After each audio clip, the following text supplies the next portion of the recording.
ළමයි අපි දැන් බලමු විස්ථාපනය ප්‍රවේගය ත්වරණය කියන්නේ මොකක්ද කියලා. 10 වසරේදී තමයි මේක උගන්වලා තියෙන්නේ. ඒ ලෙවල් වලදී ගැන උගන්වන්න නැහැ. අපි දැන් සමීකරණ ගත්තා. F සමානයි mv ඍණ mu බෙදීම t F සමානයි ma. එතකොට ඒකේ තියෙනවා මේ ත්වරණය ආරම්භක ප්‍රවේගය අවසාන ප්‍රවේගය. දැන් ඉස්සරහට කතා වෙනවා E සමානයි Fs. ඒකේ S කියන්නේ විස්ථාපනය. ඒතර විස්ථාපනය ත්වරණය ප්‍රවේගය කියන්නේ මොකක්ද කියලා හරියට තේරුම් අරන් තියෙන්න ඕනේ. ළමයින්ට ඒක මතක නැත්නම් අපි දැන් 10 වසරේදී කොහොමද ඒක හඳුන්වලා තියෙන්නේ කියලා පොඩ්ඩක් විස්තර කරලා බලමු.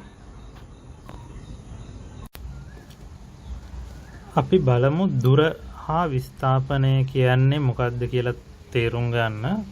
අපි දුර හා විස්ථාපනයට දාන සංකේතය තමයි ඉංග්‍රීසි හෝඩියේ S අකුර. මනින SI ඒකකය මීටර්. දුර යනු ඔබට හුරු පුරුදු සංකල්පයකි. ඔබ නිවසේ සිට පාසලට යන විට යම් දුරක් ගෙවා යා යුතුය. සමහර විට නිවසේ සිට පාසලට යා හැකි මාර්ග කීපයක් තිබිය හැකිය. ඉන් සමහරක් දුර වැඩි මාර්ග වන අතර සමහරක් දුර අඩු ඒවා විය හැකිය. ළමයෙකුට A නම් ස්ථානයේ සිට B නම් වෙනත් ස්ථානයක් දක්වා ගමන් කළ හැකි මාර්ග කීපයක් දාලා තියෙනවා. මෙන්න මේ විදිහට. A වල ඉඳලා B වලට යන්න ඕන. P මාර්ගයේ දිගේ ගියොත් දුර 320 මීටර්. Q මාර්ගයේ දිගේ ගියොත් මීටර් 200යි. කෙලින්ම නැගෙනහිර දිශාවට ගියොත් තිත්තිරි දිගේ මීටර් 160යි. R මාර්ගයේ දිගේ ගියොත් මීටර් 240යි. තර මාර්ග හතරක් දාලා තියෙනවා.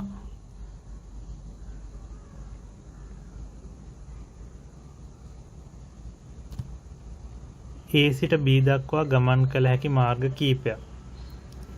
A සිට P මාර්ගයේ ගමන් කළහොත් A හා B අතර දුර 320යි. Q මාර්ගයේ ගමන් කළහොත් 200යි. R මාර්ගයේ ගියොත් 240යි. මෙයින් පෙනෙන්නේ දුර ආරම්භක සහ අවසාන ස්ථාන මත පමණක් නොව ගමන් කරන මාර්ගය අනුවද වෙනස් වන බව. ඒක ළමයින්ට තේරෙනවා. ඒකට අපි කියනවා දුර කියලා. A ස්ථානයෙන් පටන්ගෙන B ස්ථානයට ළඟා වීම සඳහා ළමයා මේ කවර මාර්ගයක් තෝරා ගත්තද? එහි අවසාන ප්‍රතිඵලය වන්නේ ළමයා සිටින ස්ථානය A සිට සරල රේඛීයව මීටර් 160ක දුරක් නැගෙනහිර දිශාවට පිහිටි B දක්වා වෙනස් වීමයි. මේ ආකාරයට එක් ස්ථානයක සිට තවත් ස්ථානයක් කරා යම් දිශාවකට සිදුවන සරල රේඛීය ඈත්වීම විස්ථාපනය නම් වේ. විස්ථාපනයේ විශාලත්වය වන්නේ ස්ථාන දෙක අතර සරල රේඛීය දුරයි. එහෙම නැත්නම් A හා B අතර කෙටිම දුර. A හා B අතර කෙටිම දුර වෙන්නේ සරල රේඛීයව ඉරක් ඇන්දොත්. එනම් විස්ථාපනය කියලා කියන්නේ A හා B අතර කෙටිම දුර නැත්නම් සලකන ලක්ෂ දෙක අතර තියෙන කෙටිම දුර. ඒතර මේක යම්කිසි දිශාවක් ඔස්සේ තමා ගන්නෙ. ඒ නිසා විස්ථාපනය කියන්නේ දෛශිකයක් විශාලත්වයක් හා දිශාවක් දෙකම තියෙනවා.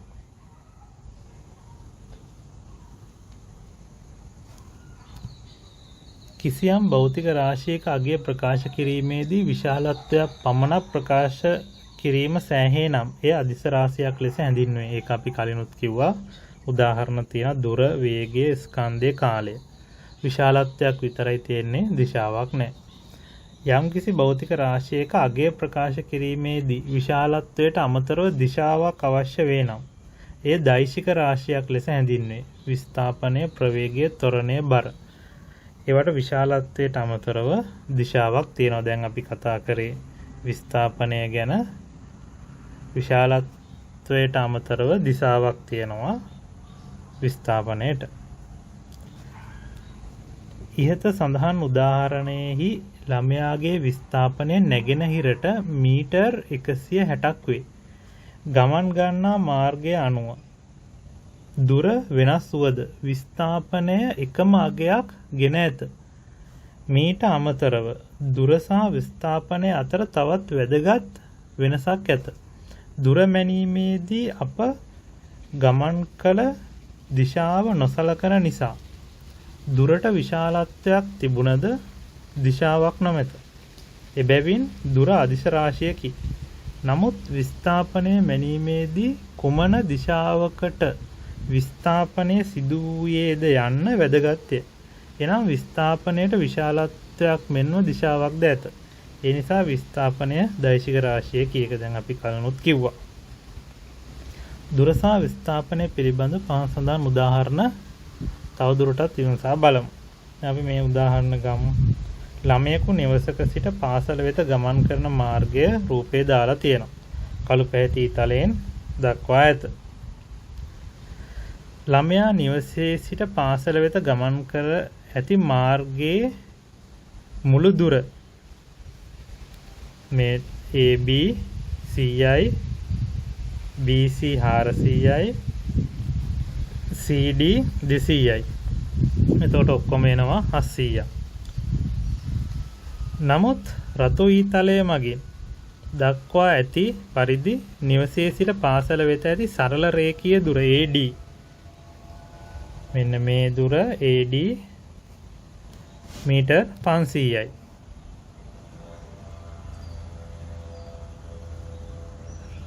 AD මීටර් 500ක් වේ. එනම් ළමයාගේ විස්ථාපනයේ විශාලත්වය මීටර් 500ක් වන අතර දිශාව AD වේ. පටන් ගත්තේ A වලින් ඉවර කරේ D වලින්. AD දිශාව කියලා කියනවා. ඊළඟ උදාහරණය බලමු. ළමයෙක් A වලින් ආරම්භ කර B දක්වා ඊතල වලින් පෙන්වා ඇති මාර්ගය දිගේ ගමන් කර B වෙත පැමිණේ. මේ පාර රතු පාටින් ලකුණු කරලා තියෙන පාදයේ කියලා B වලට එනවා දුර 400යි කියලා දීලා තියෙනවා. මේ මාර්ගය දිගේ ළමයා ගමන් කළ දුර මීටර් 400ක් වුවද ඔහුගේ විස්ථාපනයේ විශාලත්වය මීටර් 120ක් වන අතර දිශාව AB වේ. විස්ථාපනය කියන්නේ ආරම්භක ලක්ෂ්‍ය B අවසාන ලක්ෂ්‍ය අතර කෙටිම දුර කියන්නේ සරල රේඛාවකින් අඳින්න ඕනේ. එතකොට මීටර් 120යි. දිශාව AB දිශාවට තියෙන. ඊළඟට තව උදාහරණයක් බලමු. ධාවන තරංග සඳහා යොදා ගන්නා මීටර් 200 ධාවනපතයක් රූපයේ දැක්වේ කියලා තියෙනවා. මීටර් 200ක් දුවන තරංගයක් දාලා තියෙන්නේ. A වලින් පටන් ගන්නෙ B වලින් ඉවර වෙන්නේ. එතකොට ධාවනය කරනකොට ධාවන මාර්ගය තියෙන්නේ මෙන්න මේ විදිහට මීටර් 200. හැබැයි විස්ථාපනය තියෙන්නේ A වලින් පටන් ගත්තාම B වලින් ඉවර වෙනවා. ඒතර ඒක මීටර් 160යි විස්ථාපනය.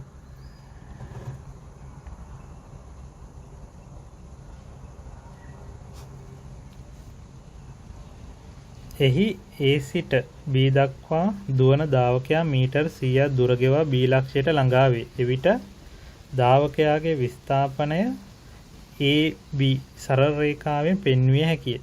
විස්ථාපනයේ විශාලත්වය මීටර් 160ක් වේ. එය AB සරල රේඛාවේ දිශාවට සමානය. රූපයේ අණුව ඔහුගේ විස්ථාපනයේ දිශාව උතුරෙන් අංශක 70ක් බටහිරටයි. එමෙන්ම විස්ථාපනය පහත දැක්වෙන ආකාරයටද ලිවිය හැකිය. ඒතර මෙතන කෝණයක් දීලා තියෙනවා අංශක 70යි කියලා.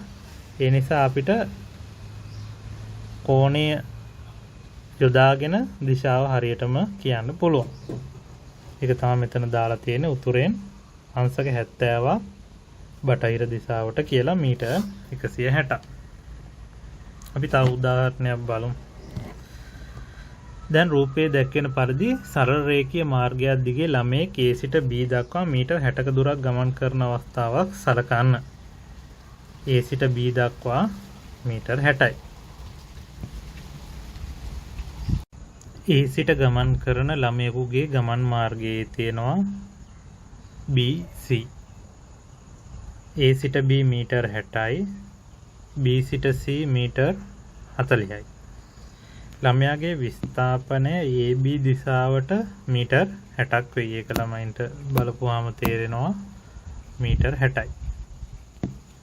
ඉන්පසු ළමයා එම දිශාවටම තවත් මීටර් 40ක දුරක් ගමන් කර C වෙත පැමිණියහොත් සම්පූර්ණ විස්ථාපනය කොපමණද? එතකොට 60 ධන 40. එතකොට 100යි. විස්ථාපන දෙකක් හෝ වැඩි ගණනක් එකම සරල රේඛාවේ දිශාවට සිදු වී ඇති විට ඒවා අංක ගණිතයේ භාවිතයෙන් එකතු කිරීම හෝ අඩු කිරීමට ඔබට හැකිය.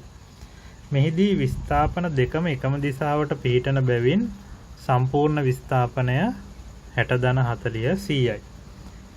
දැන් ළමයා ආරම්භක ස්ථානයෙන් සරල රේඛීයව මීටර් 100ක් ඈතින් ඉන්නවා C ලක්ෂයට ගියාම. ළමයා A සිට B දක්වා ගමන් කළ දුරම යලි විරුද්ධ දෙසට ගමන් කළේ නම් විස්ථාපනය 60 ධන ඍණ 60. ළමයා මේ පැත්තට ගියා මීටර් 60ක් ආපහු ආවා මීටර් 60ක්. එහෙනම් ආපු තැනමයි ඉන්නේ විස්ථාපනය 0 වේ. ඉන් අප දැනගන්නේ ළමයා චලිතයේ ආරම්භ ස්ථානයේම දැන් සිටින බවයි. දැන් 2.4 රූපයේ පෙන්වා ඇති ආකාරයට ළමයා A සිට B දක්වා ගමන් කර B සිට ඉදිරියට නොගොස් ආපසු මීටර් 40ක් ගමන් කළේ යයි සිතන්න.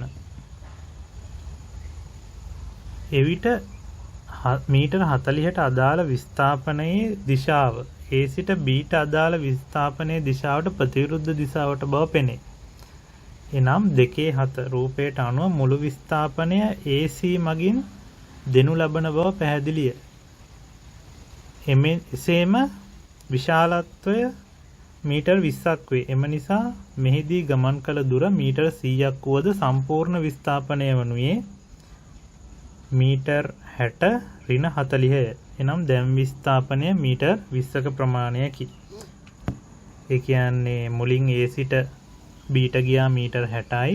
අහපහු ආවා මීටර් 40ක්. දැන් මේ ටික මීටර් 20යි. එහෙනම් ආරම්භක ස්ථානයේ අවසාන ස්ථානයේ C දෙක අතර දුර මීටර් 20යි.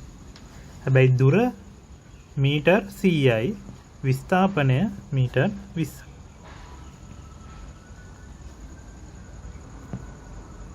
එනම් වස්තුවක් සරල රේඛීය මාර්ගයක චලිත වන විට එක් දිශාවකට එහි විස්ථාපනය ධන ලෙස සැලකුවහොත් ඊට ප්‍රතිවිරුද්ධ දිශාව ඍණ ලෙස සැලකිය යුතුයි. මේක ළමයින්ට තේරෙනවා. මේ පැත්තට ධන දිශාව කියලා ගත්තොත් අනිත් පැත්තට ආපු දිශාව ඍණ කියලා ගන්න ඕනේ. එතකොට 60 ධන වෙනවා ඍණ 40. එතකොට තමයි 20ක් එන්නේ මීටර.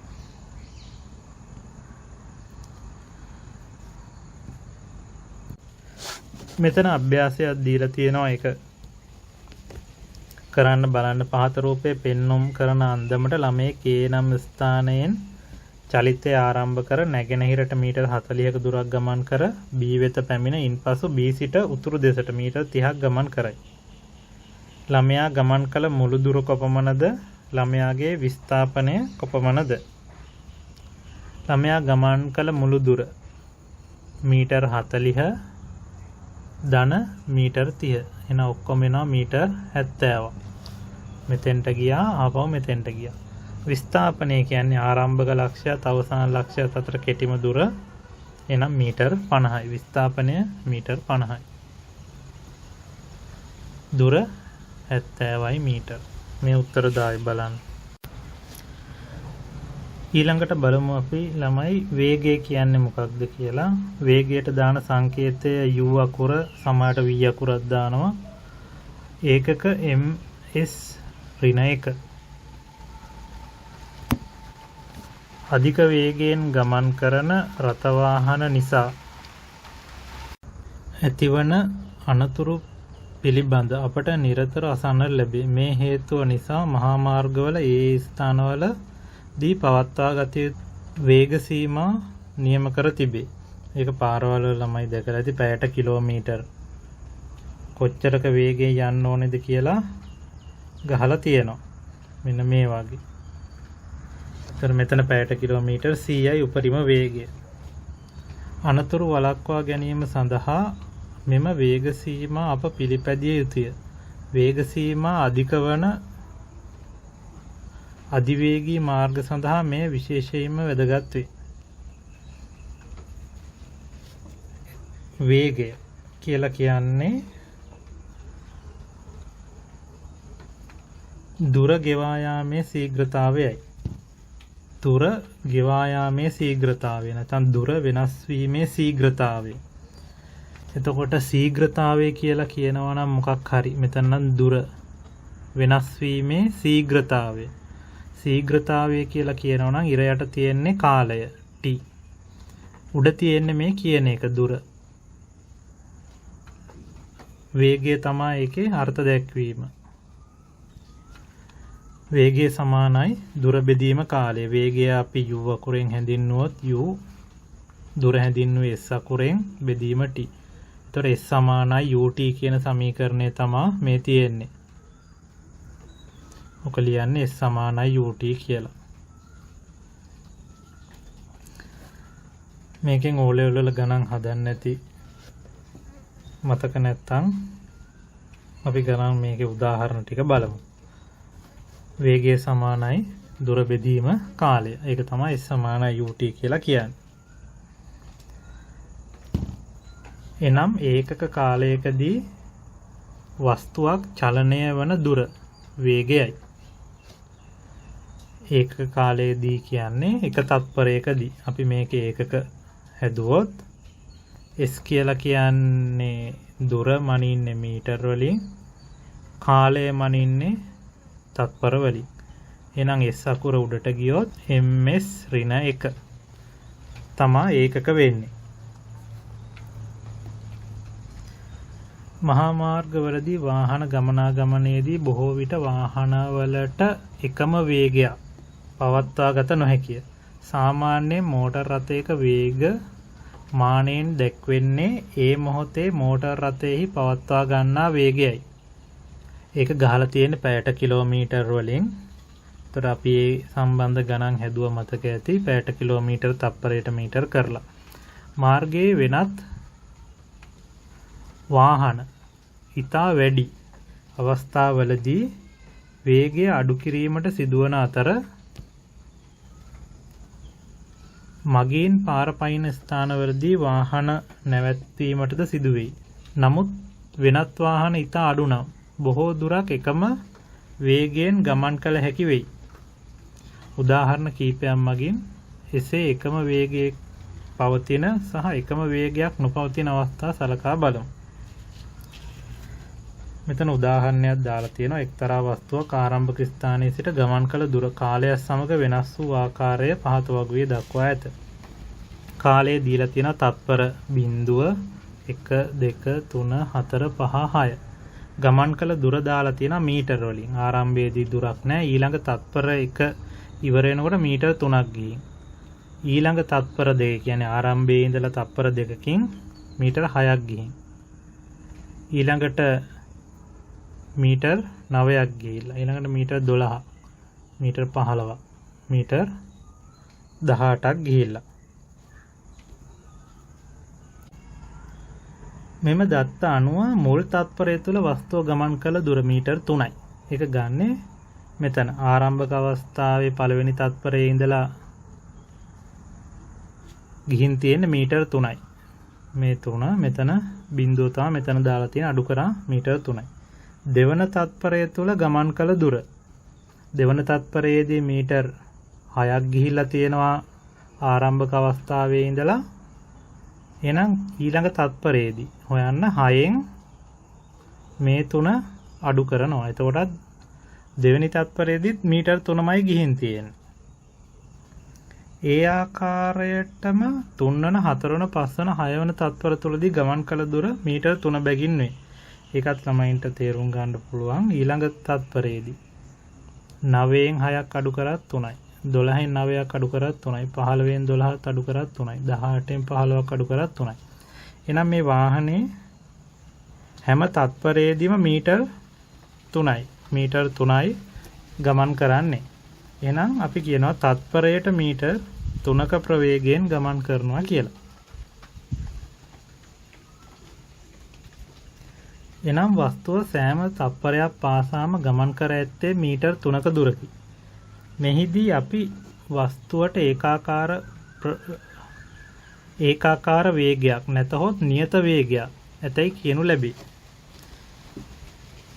වේගය සමානයි දුර බෙදීම කාලය. දුර මීටර් වලින්ද කාලය තත්පර වලින් දක්වා ඇති විට ඒකකය තත්පරයට මීටර් වලින් ගන්න විදිහ ඉස්සර වෙලා මම කියලා දුන්නා. ඒක තමයි මෙතන දාලා තියෙන්නේ. දැන් වෙනත් වස්තුවක චලිතය පිළිබඳ පහත් දැක්වෙන දත්ත බලමු. ඒතර ඒකේ තියෙන පළවෙනි තත්පරයේදී ගිහින් තියෙන්නේ මීටර් 3යි. තත්පර දෙකක් ඉවර වෙනකොට මීටර් 5යි ගිහින් තියෙන්නේ. තත්පර 3ක් ඉවර වෙනකොට ආරම්භයේ ඉඳලා මීටර් 9ක් ගිහිල්ලා.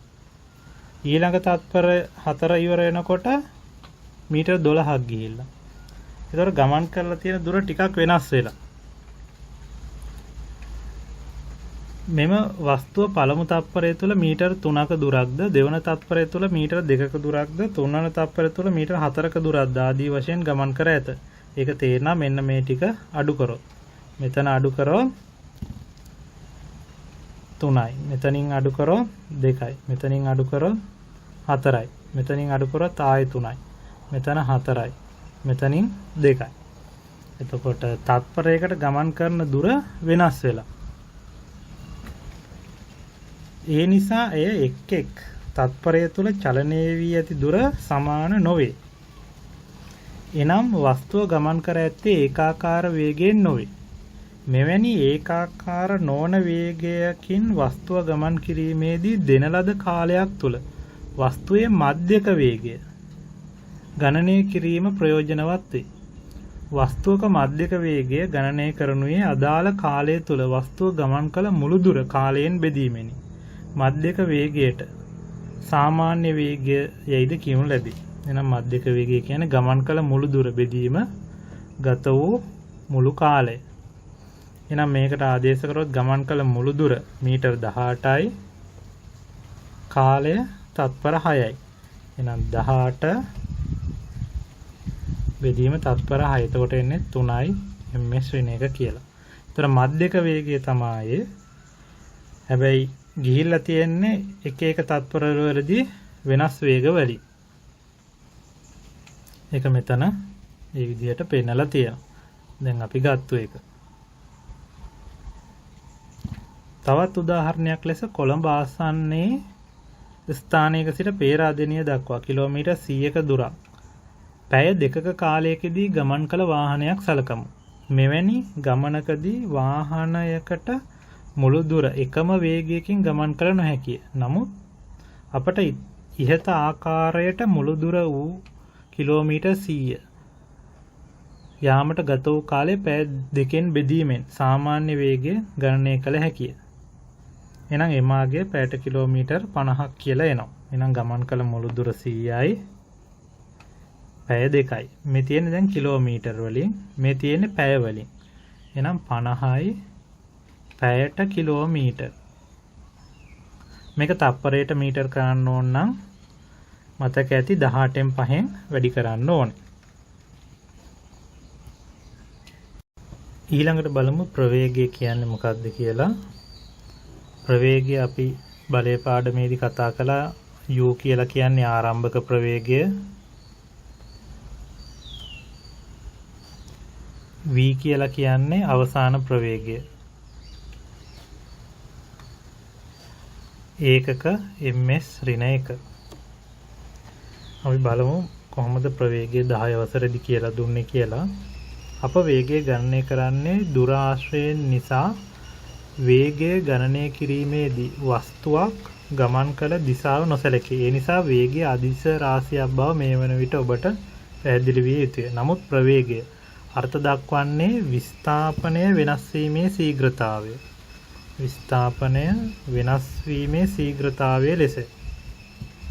ඒ නිසා ප්‍රවේගය දෛශිකයක් වේ. එනම් ප්‍රවේගයට විශාලත්වයක් මෙන්ම දිශාවක්ද ඇත. යම් වස්තුවක විස්ථාපනය කාලයෙන් බෙදීමෙන් ප්‍රවේගය ලැබේ. විස්ථාපනය S, කාලය T, U. මෙතනත් S සමානයි UT තමයි එන්නේ. මෙතන U කියන්නේ ප්‍රවේගය. එතන මෙතනත් ඒකක S මනින්නේ මීටර් වලින්,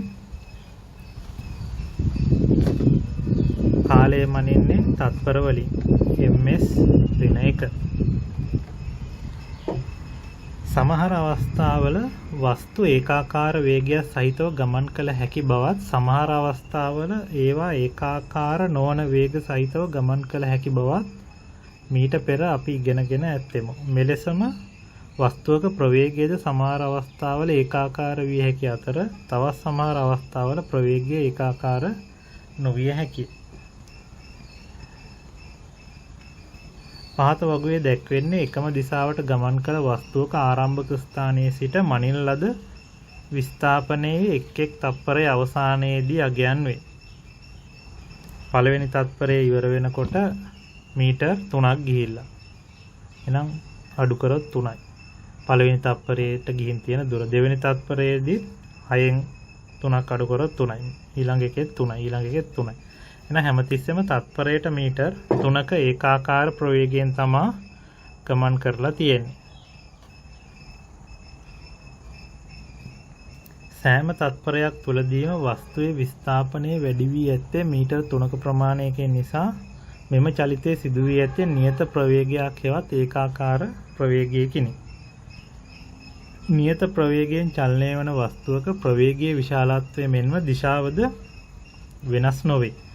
එතකොට අපි O level වලදී සහ A level වලදී සරල රේඛීය මාර්ගයක එකම දිශාවට ගමන් කරන වස්තු පිළිබඳ තමා ගණනය කිරීම කරන්නේ. ඒ නිසා නියත ප්‍රවේගයෙන් චලනය වන වස්තු තමා කතා කරන්නේ. ප්‍රවේගය අඩු වැඩි වෙන්න පුළුවන්. ආරම්භක ප්‍රවේගය සහ අවසාන ප්‍රවේගය වෙනස් වෙනකොට බලය වෙනස් වෙනවා කියලා නිව්ටන්ගේ දෙවෙනි නියමයෙන් ඉගෙන ගත්තා. සරල රේඛීය මාර්ගයක් දිගේ වස්තුවක් තත්පරයට මීටර් 6ක නියත ප්‍රවේගයෙන් ගමන් කරන්නේ නම් එක් එක් තත්පරයකදී ඒ විස්ථාපනය වෙනස් වෙන්නේ මීටර් 6 බැගිනි. තත්පරයකට මීටර් 6යි. මෙම චලිතයේ දිශාවද නොවෙනස්ව පවතී. එම නිසා ප්‍රවේගයෙන් තත්පර 5ක ගමන් කළහොත් එනම් මුළු විස්ථාපනය සමාන වෙනවා S සමානයි UT. තත්පරයට මීටර් 6 ගානේ තත්පර 5ක් ගියොත් මීටර් 30ක දුරක් ගමන් කරන්න පුළුවන්. එනම් නියත ප්‍රවේගයෙන් චලනය වන වස්තුවක ප්‍රවේගය අදාළ කාලයෙන් ගුණ කිරීමෙන් වස්තුවේ විස්ථාපනය ලැබේ. ඒක දැන් අපි ඉගෙන ගත්තා. පහත වගුවේ දැක්වෙන්නේ සරල රේඛීය මාර්ගයක් දිගේ ගමන් කළ වෙනත් වස්තුවක එක් එක් තත්පරයේදී මන් ලද විස්ථාපන කියලා දීලා තියෙනවා. ඒ වගුව දැක්කොත් පළවෙනි තත්පරයේදී මීටර් 4ක් ගිහිලා ඊළඟ තත්පරයේදී 7න් 4ක් අඩු කරොත් 3යි, ඊළඟ එකේදී 2යි, ඊළඟ එකේදී 3යි ගමන් කරලා තියෙන. ඒතකොට ඒකාකාර ප්‍රවේගයෙන් නෙමෙයි වස්තුව ගමන් කරලා තියෙන්නේ. මේ වස්තුවේ විස්ථාපනය පළමු තත්පරය තුළ මීටර් 4ක් ප්‍රමාණයකින්ද, දෙවන තත්පරය තුළ මීටර් 3ක ප්‍රමාණයකින්ද, තුන්වන තත්පරය තුළ මීටර් 2ක ප්‍රමාණයක් ආදී වශයෙන් වැඩි වී ඇත. මෙහි සෑම තත්පරයකදීම සිදු වී ඇති විස්ථාපන වෙනස එකම නොවන නිසා වස්තුවේ ප්‍රවේගය ඒකාකාර නොවේ. එබඳු අවස්ථාවක මධ්‍යක ප්‍රවේගය ගණනය කරන්න පුළුවන්. එතකොට සමීකරණයේ මධ්‍යක ප්‍රවේගයේ විස්ථාපනය බෙදීම මුළු කාලය, මුළු විස්ථාපනය බෙදීම මුළු කාලය, මුළු විස්ථාපනය 12 මීටර් ගත වූ මුළු කාලය තත්පර 4යි. එතකොට එනවා 3යි ms ඍණ 1 කියලා.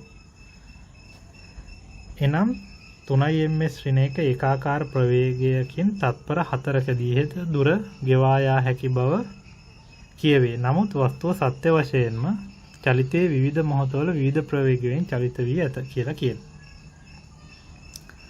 ඊළඟ නිදසුන දීලා තියෙනවා සරල රේඛීය මාර්ගයක් දිගේ පාපැදියක් ගමන් කර ළමයෙකුගේ විස්ථාපනය එක් එක් තත්පරය තුළ විචලන වී ඇති ආකාරය පහත වගුවේ දැක්වේ කියලා. අපි ඒක බලමු. තත්පර දීලා තියෙනවා 0 ඉඳලා 10ට. විස්ථාපනයේ පළවෙනි තත්පරයේදී 2යි, ඊළඟ තත්පරයේදී 2යි, ඊළඟ තත්පරයේදී 2යි, ඊළඟ තත්පරයේදී 2යි. ඊළඟ තත්පරයේදී විස්ථාපනය 8න් 8ක් අඩු කරෝ 0. ඒ කියන්නේ ඒ තත්පරයේදී ළමයා චලනය වෙලා නැහැ. ඊළඟ තත්පරයේදී චලනය වෙලා නැහැ. ඊළඟ තත්පරයේදී චලනය වෙලා නැහැ. ඊළඟ තත්පරයේදී චලනය වෙලා නැහැ. ඊළඟ තත්පරයේදී චලනය වෙලා තියෙනවා 4න් 8ක් අඩු කරෝ ඍණ 4යි. ඊළඟ අවස්ථාවේදී 0න් 4ක් අඩු කරෝ ඍණ 4යි. අන්තිමට විස්ථාපනය 0 වෙලා. ඒ කියන්නේ පටන් ගත්ත තැනටම ආයෙ ඇවිල්ලා. එහෙනම් ඒක ළමයින්ට මෙහෙම තේරුම් ගත්ත හැකි මෙතන 2යි 2යි 2යි 2යි ඔක්කොම 8යි. මෙතන ඍණ 8යි. එහෙනම් මේ පැත්තට මීටර 8ක් ගිහිල්ලා ආපහු අනිත් පැත්තට මීටර 8ක් ගිහිල්ලා ආපහු පටන් ගත්ත තැනටම බයිසිකලේ පැදගෙන ඇවිල්ලා. ඒකයි ඒකේ තේරුම. එහෙනම් අපි මේ ප්‍රශ්න වලට උත්තර ටික බලමු. මුල් තත්පර 4 තුල ළමයාගේ චලිතය කුමන ආකාරයේ චලිතයක්ද කියලා කියනවා. ඊළඟට මුල් තත්පර 4 තුල ළමයාගේ විස්ථාපනය වෙනස් වීමේ ශීඝ්‍රතාවය කීයද කියලා අහනවා. ඊළඟට විස්ථාපනය වෙනස් වීමේ ශීඝ්‍රතාවයට තනි වචනයක් ඒක ප්‍රවේගය. කාලයේ තත්පර 4 සිට 8 දක්වා කාලය තුල ළමයාගේ චලිතය පිළිබඳ කුමක් කිව හැකිද? ඊළඟට 8 සිට 10 දක්වා චලිතය සිදු වී ඇත්තේ කෙසේද? අවසාන තත්පර දෙකේදී ළමයාගේ ප්‍රවේගය සොයන්න. එහෙනම් අපි උත්තර ටික බැලුවොත් ළමයා මුල් තත්පර 4 තුර ඒකාකාර ප්‍රවේගයකින් මීටර 8ක තුරක් ඉදිරියට චලනය වී ඇත. ඒක මම ඉස්සෙල්ලා පැහැදිලි කරා.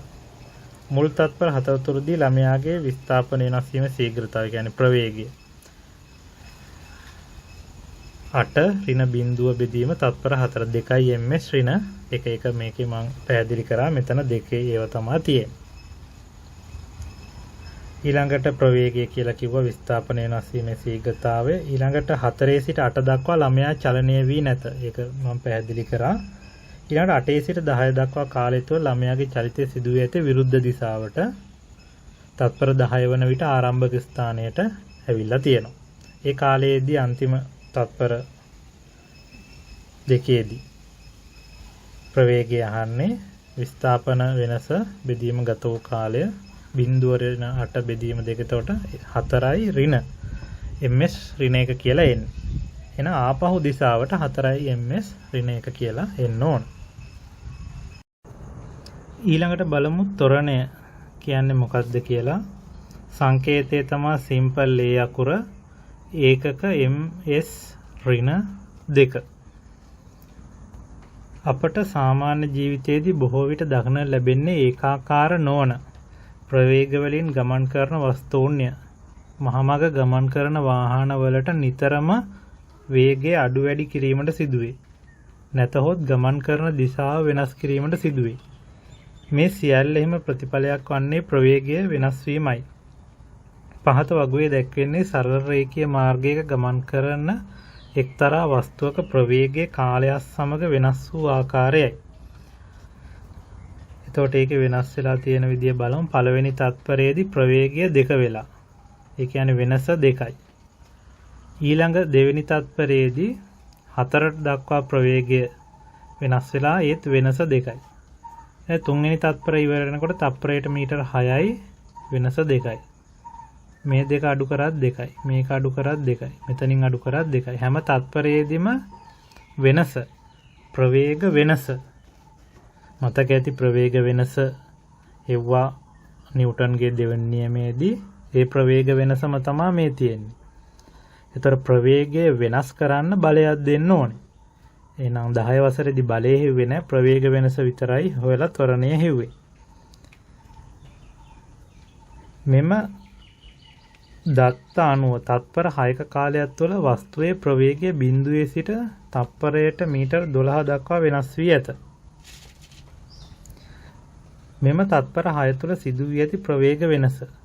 තත්පර 6 අවසානයේදී ප්‍රවේගය මුල් ප්‍රවේගය.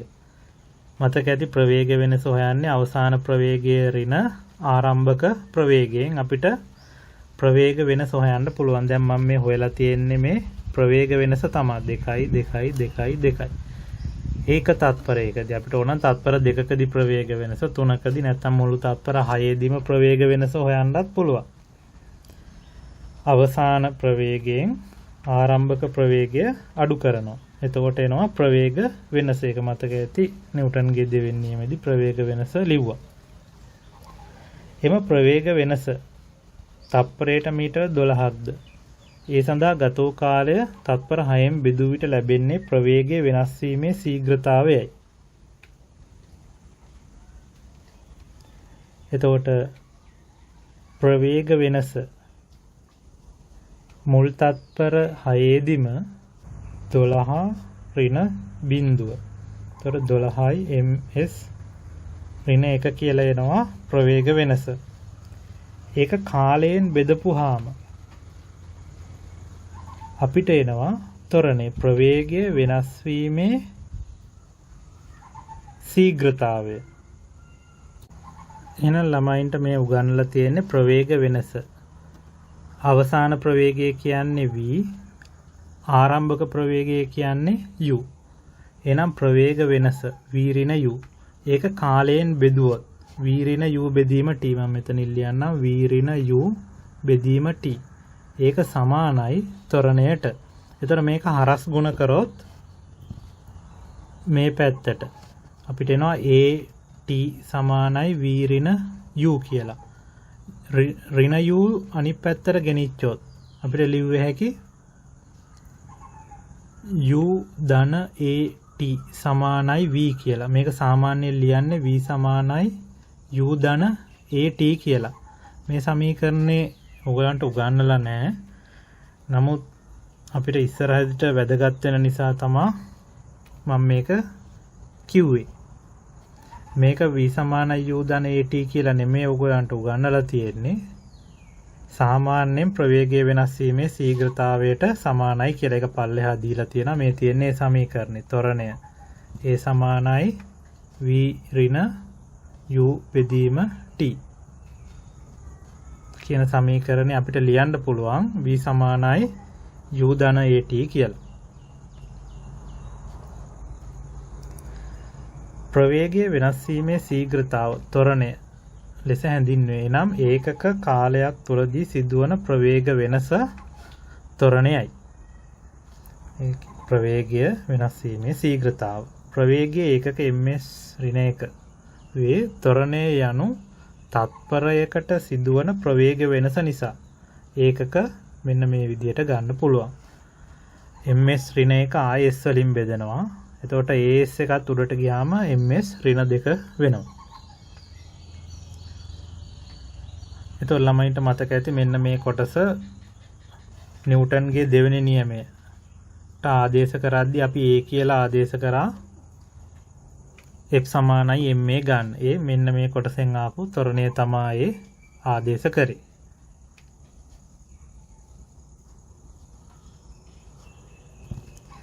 මේ අනුව ඉහත සඳහන් වස්තුවේ ත්වරණය අපට පහත් දක්වා ඇති ආකාරයට ගණනය කළ හැකිය. සමීකරණේ තියෙනවා v සමීකරණේ තියෙනවා a සමානයි v ඍණ u බෙදීම t. මේක O level වලදී සමහර විට ගුරුවරු උගන්වන්නට ඇති. සමහරට සංකේත නැතුව මතක තියාගන්නත් ඇති. එතකොට එනවා 12 ඍණ බිඳුව බෙදීම 6. එතකොට එනවා 2 ms ඍණ 2 කියලා වස්තුවේ ත්වරණය. ඒ කියන්නේ මෙන්න මේ දෙක තමයි මේ ත්වරණය කියලා කියන්නේ. මෙන්න මෙයා. හැම තත්පරයකදීම ප්‍රවේගය දෙකකින් වෙනස් වෙනවා. ඒකයි ත්වරණය වෙන වස්තුවක තේරුම. ඒකාකාර ත්වරණ තමයි ළමයින්ට දෙන්නේ. මේ ත්වරණය වෙනස් වෙන ගණන් A level වලදී දෙන්නේ නැහැ. ඒ නිසා ඒකාකාර ත්වරණය කියන්නේ හැම තත්පරයකදීම ප්‍රවේග වෙනස අඩු කරොත් එකම උත්තරේ එන්නේ. එහෙනම් මේ ඔක්කොම ත්වරණය ඒ වස්තුවේ දෙකයි.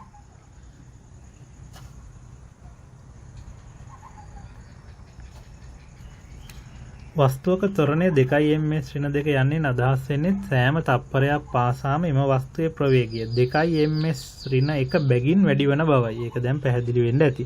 කිසියම් නිශ්චිත දිශාවකට වන චලනයකදී ත්වරණය සඳහා ලැබෙන අගය ධනාගයන් නම් එයින් හැඟෙන්නේ කාලය සමග ප්‍රවේගයේ වැඩිවීමකි. එය ඍණාගයන් නම් කාලය සමග ප්‍රවේගය අඩුවන බව එයින් කියවේ. උදාහරණයක් බලමු. සරල රේඛීය මාර්ගයක් දිගේ ගමන් කරන වස්තුවක ප්‍රවේගය ආරම්භයේදී 12 ms ඍණ 1ක්ව තිබී. ඉන්පසු පහත් දැක්වෙන වගුවේ පරිදි වෙනස් වූයේ යයි සලකන්න. එහෙනම් අපි බලමු. අපි සලකනකොට තත්පර බිඳුවේදී ප්‍රවේගය 12යි. ඊළඟ තත්පරයේදී 9 වෙලා. එහෙනම් 9 ඍණ 12. එතකොට 9 ඍණ 12. එතකොට අපිට එන්නේ ඍණ 3යි. ඊළඟ තත්පරයේදී 6ට අඩු වෙලා. එහෙනම් 6 ඍණ 9 කියන්නේ ආයෙත් ඍණ 3යි. ඊළඟ තත්පරයේදී 3ක් වෙලා. එහෙනම් 3 ඍණ 6 කියන්නේ ආයෙත් ඍණ 3යි. ඊළඟ තත්පරයේදී නිශ්චල වෙලා. එහෙනම් බිඳුව ඍණ 3 කියන්නේ 3. එහෙනම් ත්වරණය ඍණ 3යි ms ඍණ 2.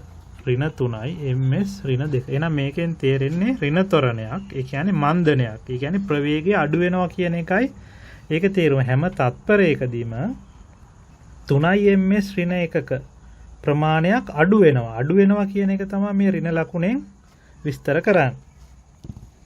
මේදී සිදුවී ඇත්තේ ප්‍රවේගය අඩු වීමකි. එම වස්තුවේ ත්වරණය පහත දක්වා ඇති ආකාරයට ගණනය කරන්න පුළුවන්.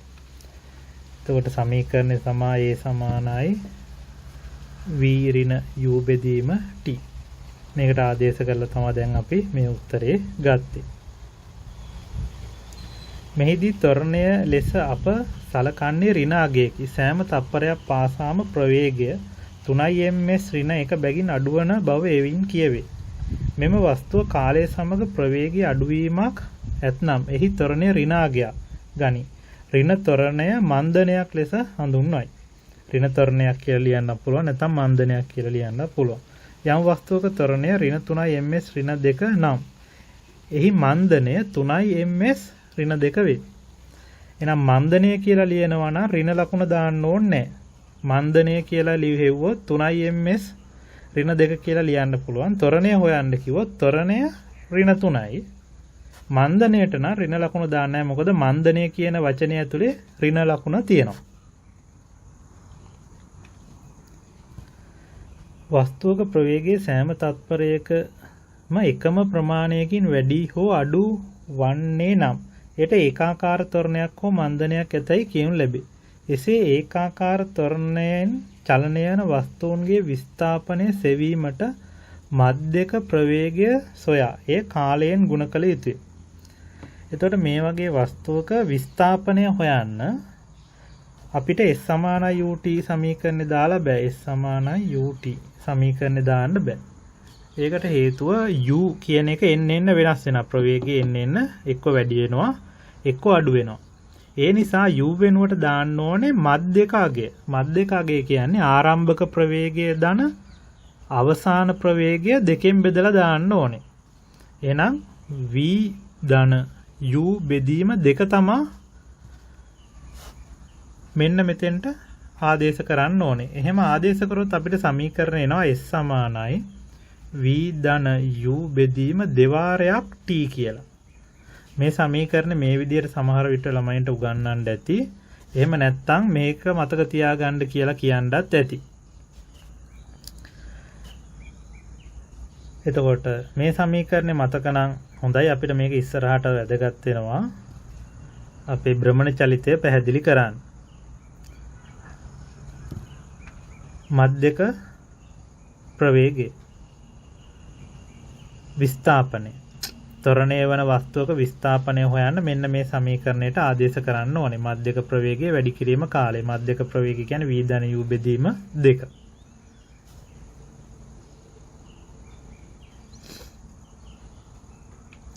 නිදසුනක් දීලා තියෙනවා. නිශ්චලතාවයෙන් චලිතය ආරම්භ කරන වස්තුවක් තත්පර 6ක් ඒකාකාර ත්වරණයකට භාජනය වී 12 ms ශ්‍රේණියක ප්‍රවේගයක් ලබා ගනී. මෙම කාලය තුළ වස්තුවේ විස්ථාපනය කොපමණද කියලා අහනවා.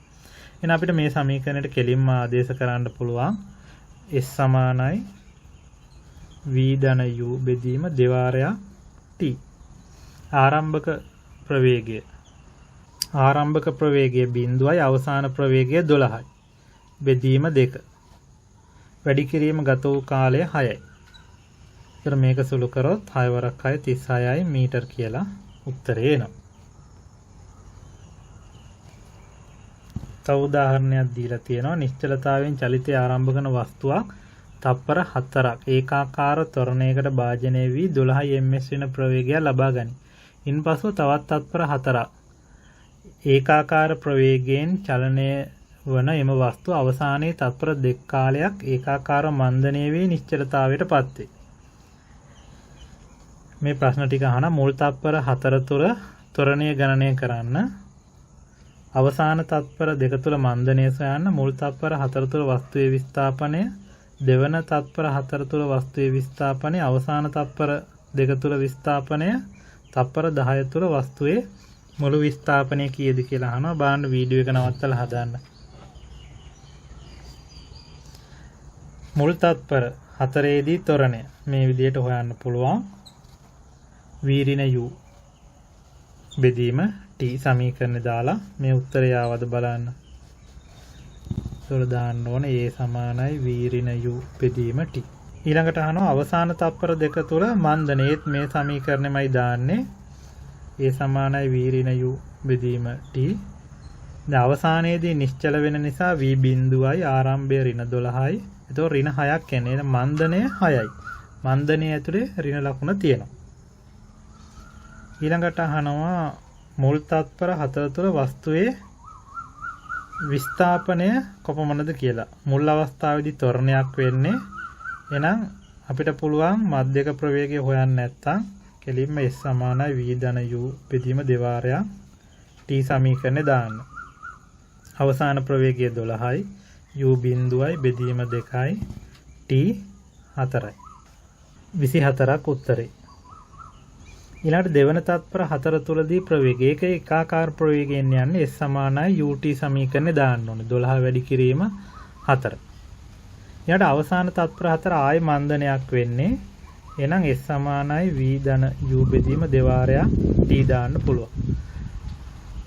අවසාන ප්‍රවේගය බිඳුවයි, ආරම්භක ප්‍රවේගය 12යි. බෙදීම 2යි. එතකොට එනවා මීටර් 12. එතකොට මුළු විස්ථාපනය කියලා කියන්නේ 24යි 48යි 12යි ඔක්කොම එකතු කරන්න ඕන. මේ උත්තර ආවද බලන්න.